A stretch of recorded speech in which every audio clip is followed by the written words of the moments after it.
پچھلے درس میں یہ آیات چل رہی تھیں کہ اللہ تعالیٰ نے فرمایا کہ اے نبی آپ مکذبین کی اطاعت نہ کریں. سورہ قلم.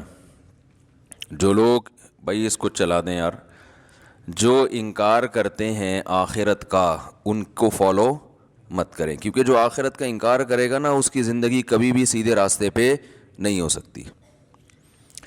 اس کو قانون سیدھے راستے پہ چلا سکتا ہے، لیکن قانون انسان کے بنائے ہوئے قانون بھی ناقص اور نگرانی بھی ناقص.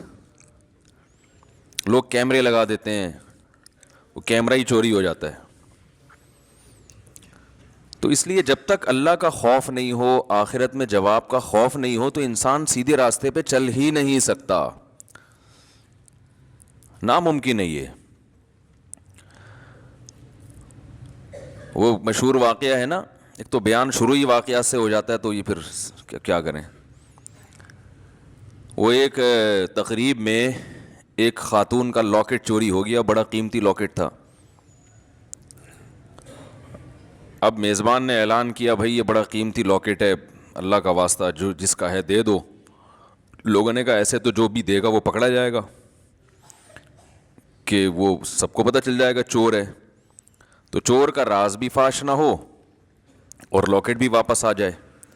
اس کا طریقہ یہ کہ لائٹ بجھا دو، خوبصورت سا پیالہ رکھو، بھائی جس نے لاکٹ چرایا ہے اس کو اللہ کا واسطہ دو، بولے بھائی چپکے سے اس میں ڈال دو، کسی کو پتہ بھی نہیں چلے گا، لاکٹ بھی آ جائے گا. لائٹ آف کر دی گئی. پہلے تو ڈرایا گیا، سمجھایا گیا، رونا دھونا کیا گیا، بھائی اللہ خیال تھا ترس آ جائے گا چور کو. تو لائٹ بجھا دی گئی. لائٹ کھولا تو دیکھا پیالہ بھی غائب ہے. صحیح. لائٹ آن کی تو دیکھا کہ پیالہ بھی غائب ہے. تو آخرت کا خوف نہ ہونا تو پھر انسان پر کوئی نصیحت اثر نہیں کرتی، اور آخرت کا خوف ہے تو بہت ساری چیزوں سے بچا رہتا ہے. ہمارے ہاں جو مسلمانوں میں کچھ جرائم ہیں، کچھ نہیں بھی تو ہیں نا، بہت ساری ہم میں خوبیاں بھی تو ہیں جو برائیاں نہیں ہیں. وہ کیوں نہیں ہے؟ آخرت کا خوف. ڈر ہوتا ہے یار، جانا تو ہے نا قبر میں. تو اللہ نے اس لیے حکم دیا مکذبین کو فالو مت کرو. اور ہم صبح و شام جن کو فالو کرتے ہیں وہ مکذبین ہی ہیں سارے. وہ آخرت پر ایمان نہیں ہوتا ان کا، ہوتا ہے تو ایسے کمزور. تو وہ کہاں سے آپ کو سیدھے راستے پہ چلائے گا بھائی؟ وہ تو پیسہ، شہرت، عزت، صحت، یہ 4-5 چیزوں میں گھماتا رہے گا آپ کو. عزت، پیسہ، شہرت. ہم جب چھوٹے تھے، حضرت اپنے شیخ حضرت مفتی رشید احمد صاحب رحمہ اللہ کی مجلس میں ہم جا کے بیٹھنا شروع ہوئے، تو اہل اللہ کی، ولی اللہ ہونے کی ایک علامت یہ ہوتی ہے کہ ان کی صحبت میں بیٹھ کر دنیا کی محبت کم ہوتی ہے. سمجھ رہے ہیں نا؟ دنیا کی محبت یہ ایک اہل اللہ کی علامت ہوتی ہے. انسان کو زیادہ دولت، پلاٹوں، جائیداد، یہ باتیں کرنا اچھا نہیں لگتا. کام کرتے ہیں زیادہ باتیں نہیں کرتے، اس میں اس کو اچھا نہیں لگتا. یہ اس کی علماء مثال دیتے ہیں کہ جیسے واش روم ضرورت تو ہے، تو ضرورت سے انسان جاتا ہے واپس آتا ہے، وہاں کوئی شوق سے نہیں بیٹھتا کہ یار مجھے بڑا اچھا لگ رہا ہے تو میں یہیں بیٹھا ہوا ہوں، بیگم یہیں کرسی لے آؤ، یہیں ڈال کے بیٹھتا ہوں، یہیں چائے پیتا ہوں، یہیں مطالعہ کروں گا. کوئی کرتا ہے ایسے؟ ضرورت سے جاتا ہے بھائی نکلو. تو ضرورت تو ہے دنیا کی، ہر شخص کو ہے، پیٹ اللہ نے لگا دیا. عزت بھی ہر ایک کی خواہش ہے، عزت بھی انسان کے لیے ضروری ہے. بہت سے مصیبتوں سے بچا رہتا ہے عزت کی وجہ سے. صحت تو بہت ہی ضروری ہے، وہ تو ہم بھی بیانات کر چکے ہیں. اسلام کا حکم ہے صحت کی حفاظت کرو، لیکن ان چیزوں سے دل لگانے کی اجازت نہیں. دل بڑی قیمتی چیز ہے، یہ بہت سوچ سمجھ کے لگایا جائے گا. دیکھو دل ایسے کو دیا جاتا ہے جو دل کو پریشان نہ کرے. کیا خیال ہے؟ بات سے بات نکلتی ہے، موضوع چینج ہو جاتا ہے. سورہ قلم لے کے چل رہے ہیں، لیکن چلو یہ بات بھی تھوڑی سی کمپلیٹ کر دوں. میں جاب کرتا ہوں، کیا مجھے اسٹاک مارکیٹ میں انویسٹ کرنا چاہیے؟ بالکل نہیں، انلیس آپ کو ایک ایسا میتھڈ. قلم لے کے چل رہے ہیں، لیکن چلو یہ بات بھی تھوڑی سی کمپلیٹ کر دوں. سکون کہاں ہوتا ہے؟ دل میں نا.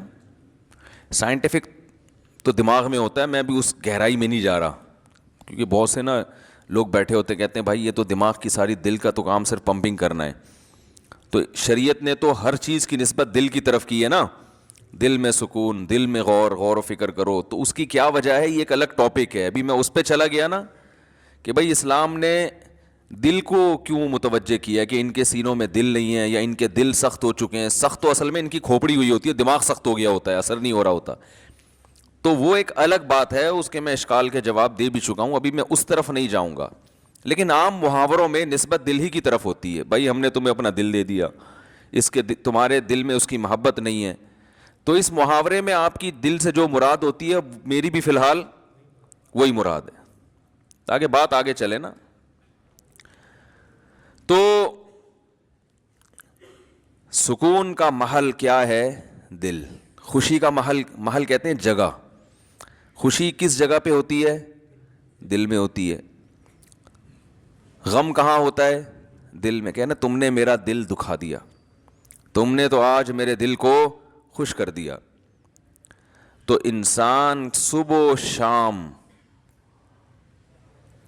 سکون کے لیے کوششیں کرتا ہے، خوشی کے لیے کوششیں کرتا ہے.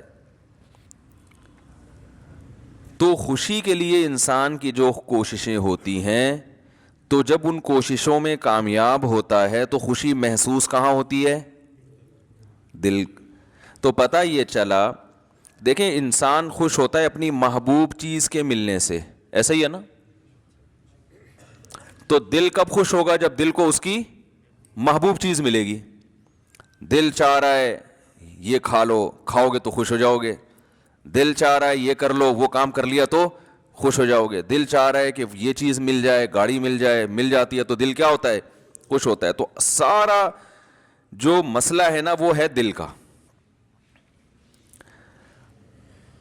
تو یاد رکھیں کہ دل کو خوش کرنے کے لیے یہ ضروری ہے کہ اس کو اس کی محبوب چیز ملے.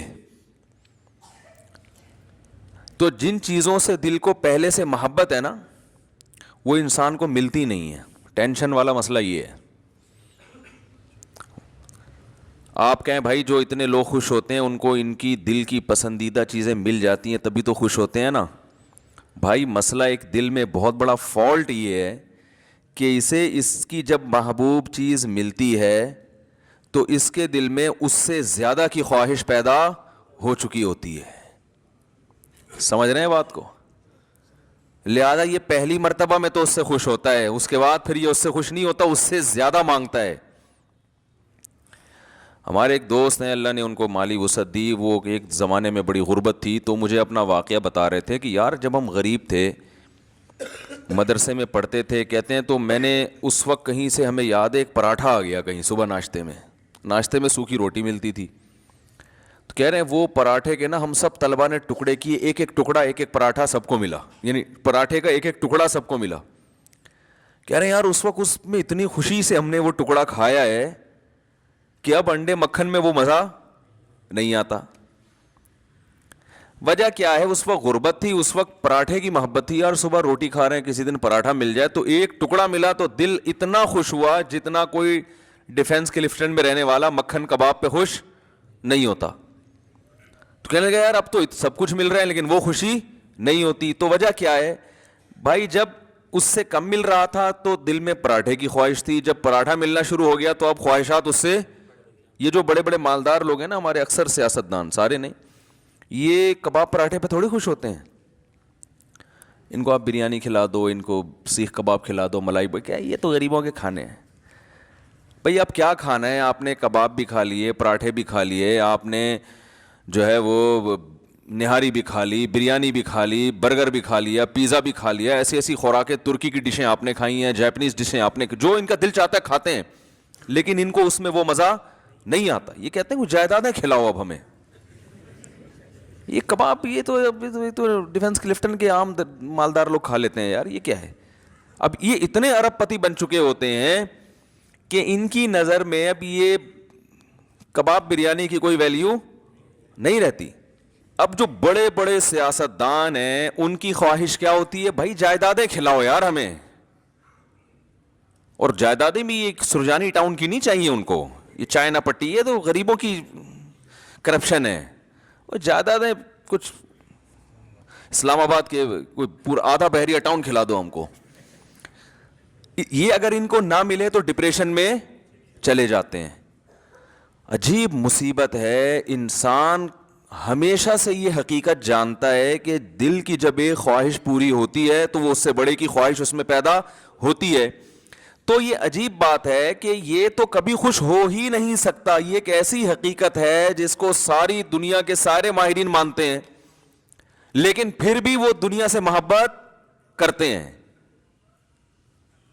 تو بتاؤ کبھی ایسے دل کو سکون مل سکتا ہے؟ آج آپ کی خواہش ہے یہ مل جائے, تو جب وہ ملے گا نا تو اس سے آگے کی خواہش پیدا ہو چکی ہوگی, پھر اس سے آگے کی پیدا ہو چکی ہوگی. Thanks for watching. Don't forget to like, comment, share and